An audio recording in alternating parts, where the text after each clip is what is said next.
اللہ تعالیٰ ارشاد فرماتا ہے کہ یقول یا لیتنی قدمت لحیاتی، اس دن انسان جو اچھے عمل نہیں کر سکا، یا خاص طور پر جو کفار اور مشرکین ہیں، وہ یہ کہیں گے ہائے کسی طرح میں نے جیتے جی کوئی نیکی آگے بھیجی ہوتی، کوئی اچھا کام کیا ہوتا، فَيَوْمَئِذٍ لَا يُعَذِّبُ عَذَابَهُ أَحَدٌ، تو اس دن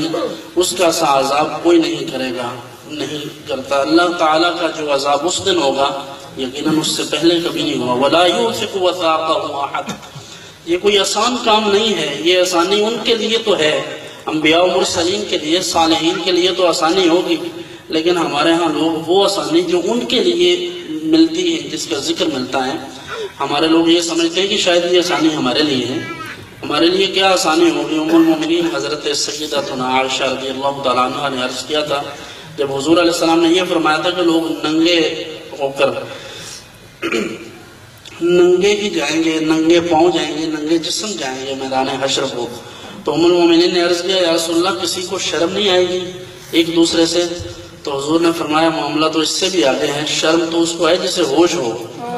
لوگوں کو اپنے آپ کا پتہ ہی نہیں ہوگا، تو یہاں تو لوگ مدہوش ہوں گے، اس طرح ہوں گے جیسے بالکل نشے میں ہیں، تو اپنے آپ کا پتہ ہی نہیں ہوگا لوگوں کو، تو یہ عوام کی حالت ہے۔ لیکن حضور علیہ السلام ہوں گے، انبیاء کرام علیہ السلام، ان کا تو یہ حال نہیں ہوگا۔ پھر عام لوگوں کے بارے میں یہ ہے کہ 70 گز تو زمین میں پسینہ چلا جائے گا، وہ جو تانبے کی زمین ہے، پھر ننگے پاؤں اس پہ کھڑا ہونا اور سورج بھی سر پر ہو، تو یہ محض اس کی مہربانی ہے کہ وہ بخش دے۔ وہاں تو صرف یہ جو ایک دن ہے جسے 50,000 سال کا دن کہتے ہیں حدیث میں، تو ایک دن کھڑا ہونا، یہاں تو 10 منٹ نہیں کھڑا ہوا جاتا اس زمین پر، جب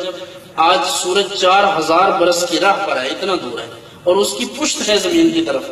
تو جب نکلتا ہے گرمیوں میں تو ہم سے 10 منٹ نہیں کھڑے ہوا جاتا، تو تانبے کی زمین ہو اور ننگا جسم ہو، ننگے پاؤں ہو، اور سورج بھی سر پہ ہو اور اس کا منہ ہو، تو یہ اللہ کا فضل ہی ہے، حضور کی رحمت ہی ہے کہ ہم بچ جائیں۔ تو اس لیے ہم یہ امید کرتے ہیں کہ اللہ اپنے نیک بندوں کے صدقے ہمیں معاف فرمائے گا۔